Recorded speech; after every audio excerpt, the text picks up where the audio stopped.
Hello friends, welcome back to our channel Little Coders. In our last session, we have learned about Python lists. So what we learned is how to declare a list in Python. It can contain different types of elements like integers, strings, floats, or it can have all different types of objects together in a list. Then we learn how to access different elements from a list. We learned how to slice a list to fetch sub elements or a sub list from a overall list. We learned how to update a list. We also learned how to delete elements from a list. Now in today's chapter, what we'll learn how to append elements to a list. Then we'll learn about some built-in functions which are very essential when we'll be using lists in Python. Then finally we'll learn how to loop a list, means how to iterate the elements inside a list. So without wasting any more time, let's start.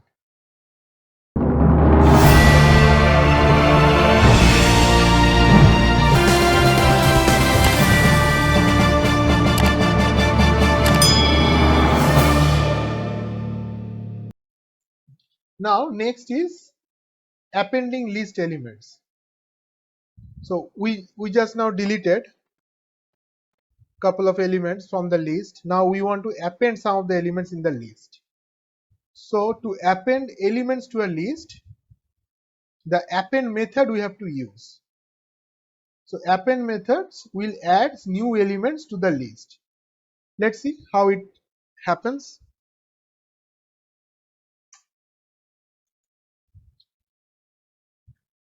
List dot append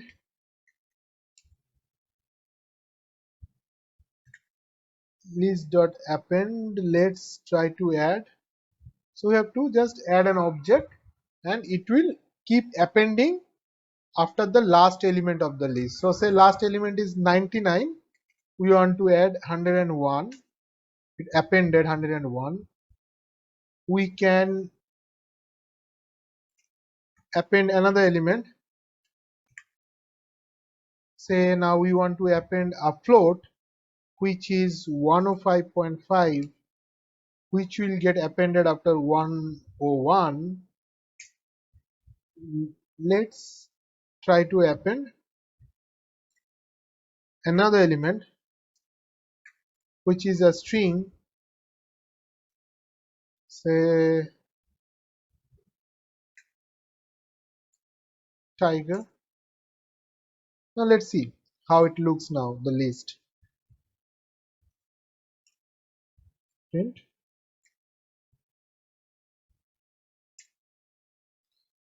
If you see, right, we had till 99 and then we appended 3 elements which got appended one after another. So this is how we append elements in a list by using the append method. Now we'll learn few of the built-in functions which are very useful while we are using list in our programs. These are built-in functions for Python which we just can simply use it to get the benefits out of it.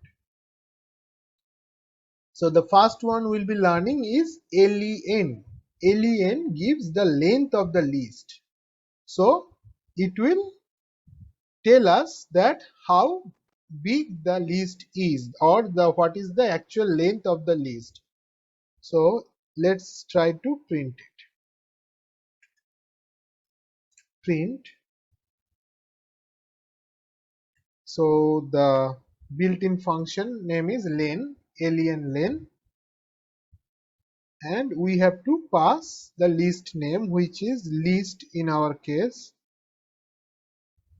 Okay, so what it will do, it says the list length is 7, and we can see it has 7 elements, 1 2 3 4 5 6 and 7. So this is one of the built-in function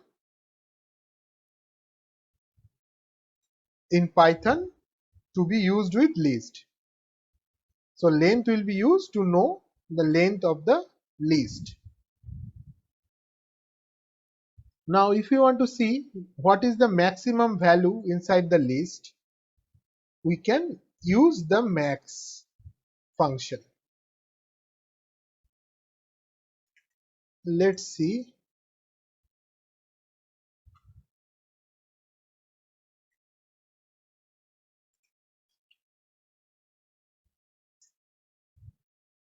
Now this is something which I wanted to show you. I said with the max function we can figure out what is the max value of the list. But while I used it, it gave me an error.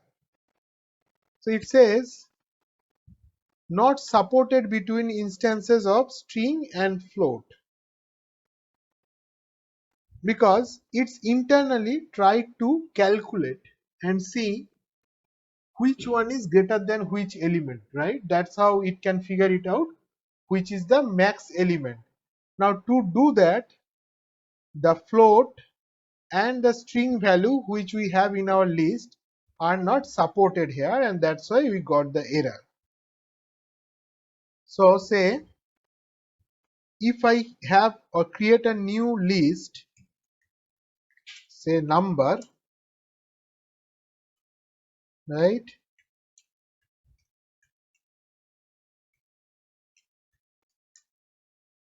So this is our new list, numbers.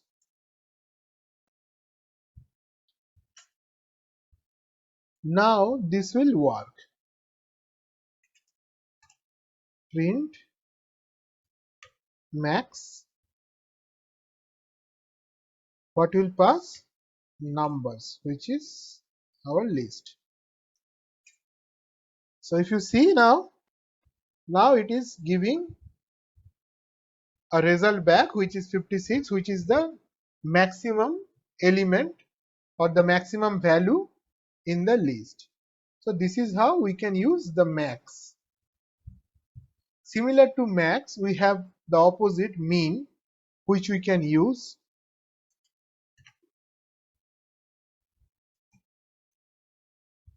Same, we have to pass the list name and it will internally find which is the minimum element in the list, which is 2. Okay, so max and min. So let's try to see how reverse works. So the next one we'll be learning is reverse. So the next one we'll be learning the reverse method. Reverse method basically reverses the values of a list. So say we have this list,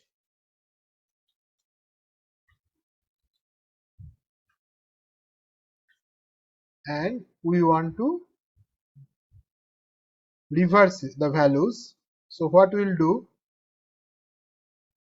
list dot reverse. That's it. List dot reverse, what it will do, it will internally sort the values and reverse those elements inside the list. Now if I print the list,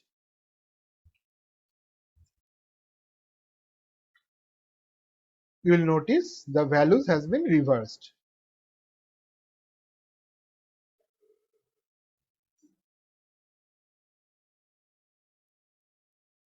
Next is to know the index of a list element. To do that, we have list dot index. So say we want to know the index of value 4. We can do it. These are the stuffs which will be very useful while we will be writing a whole set of programs. That time we will often face a situation where we need to understand that okay, at which position the value is, right? Then we can use this one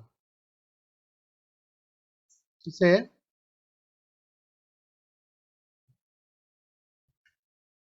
print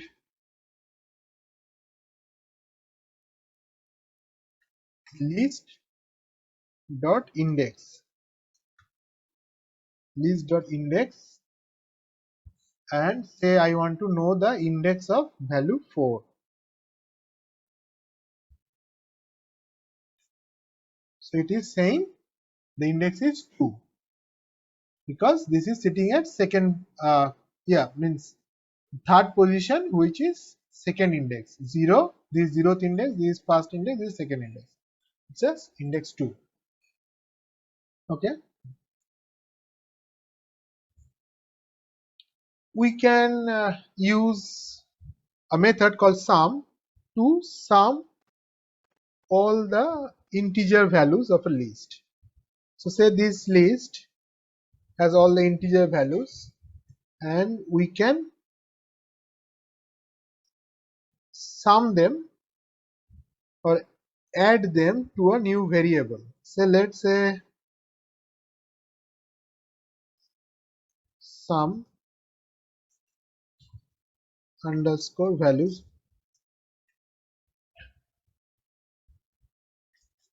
and we have to use this method which is an inbuilt method, and we have to pass the list, right?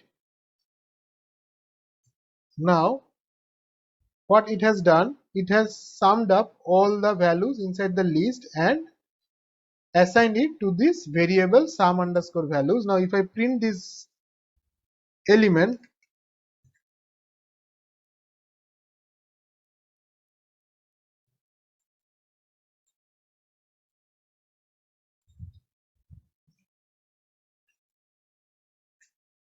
you see the summation is 34.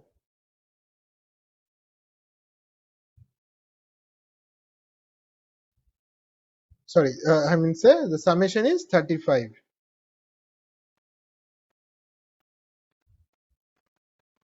Next is sort. So sort, what it will do, we can use it to arrange a list of integers, floating point numbers, or even strings in ascending or descending order. Okay, so say this list, right? Or else we can create say another list. Values will jumbled up all the elements in it, 1, 9, 3, say 56, say 35, and then say 7, right? So we have all sorts of numbers here. Now we want to sort them to ascending orders as well as to descending orders. What we'll do? So values dot sort. So if we use values dot sort,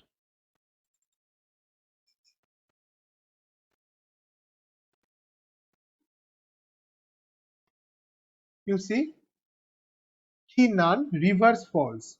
So by default it will have reverse false.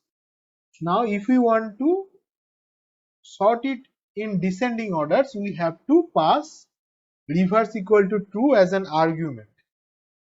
So as of now, let's do the default one, which is a normal sort, and if I print the values now, you will see it has been sorted. You see, all the numbers has been sorted in ascending order. Now we want to do it in descending order.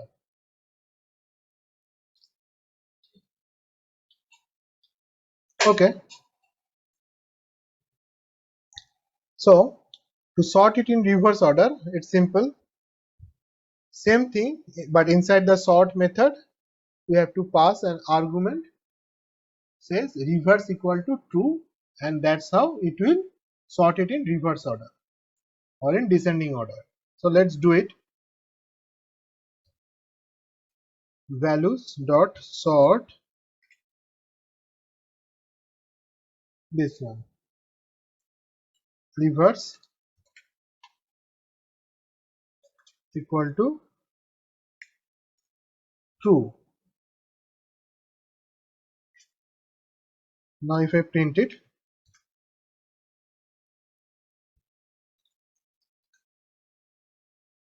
what we'll see, it has sorted the elements in reverse order.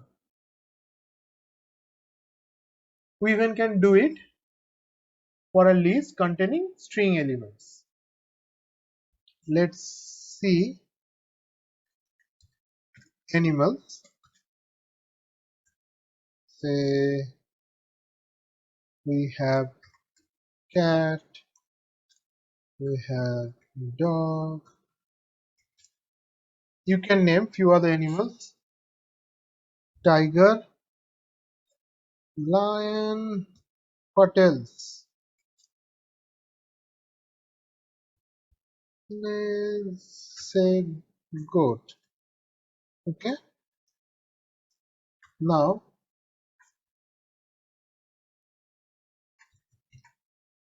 animals dot sort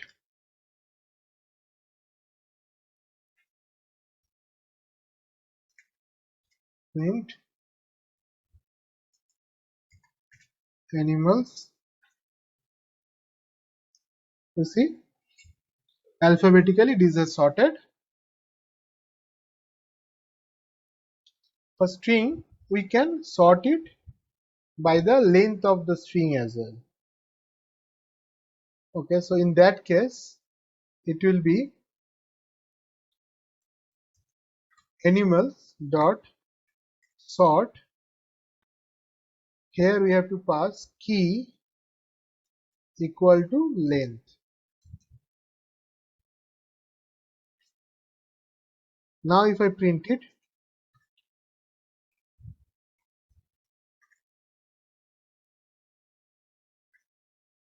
you see it has sorted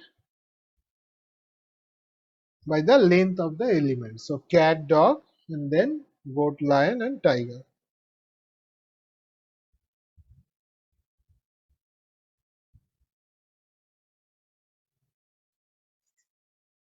So last thing we will be learning about list is how to loop through a list or iterate a list, right? Means if it has say list of elements, say like 10 elements, right? How to loop through the elements and print them. For that, let's create another list of elements.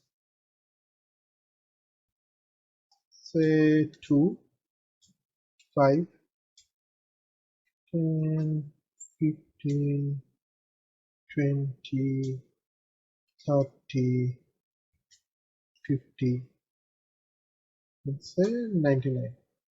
Okay, so how many we have? 8 elements we have here, right? Now how to print them in a loop, or how to iterate each of the elements in a loop. So for I in list, right?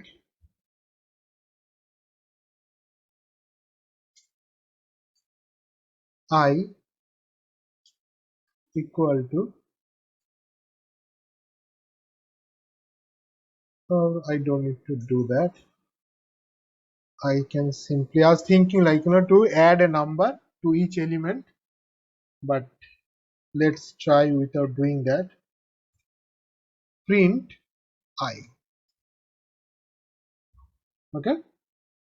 So what I'm saying, for I in list, so I will traverse each elements and then it will print the value of I. Here it is. So if you see, right, it has traversed each of the elements and printed the value of the elements which got assigned to the I.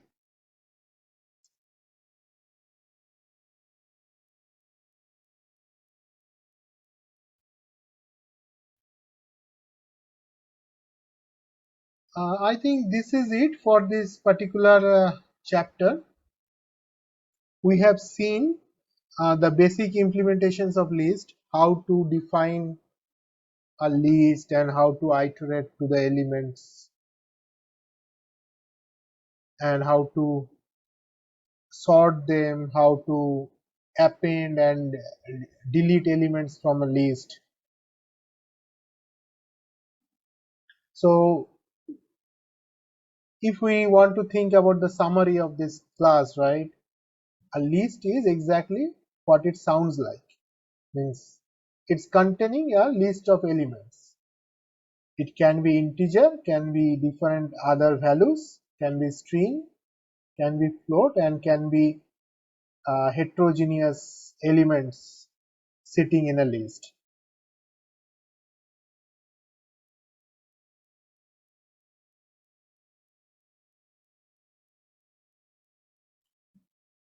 So to access values within the list, the index of the objects inside the list can be used. So we can use the index, and using that we can access different values of the list. We can slice the list and print a subset of the list by using the slicing. We have seen the three methods to delete elements from a list. One is remove, where we pass the exact value of the element. Second one is pop, where we pass the index of the element. The third one is the del operator, where we also pass the index of the element.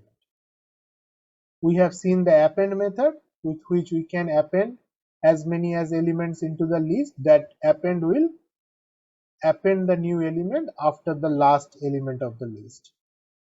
We have finally seen the loop method, means through which we can iterate each of the elements of the list. So that is it for this chapter, and we'll be come back with a new lesson in our next chapter. So till then, goodbye and stay safe.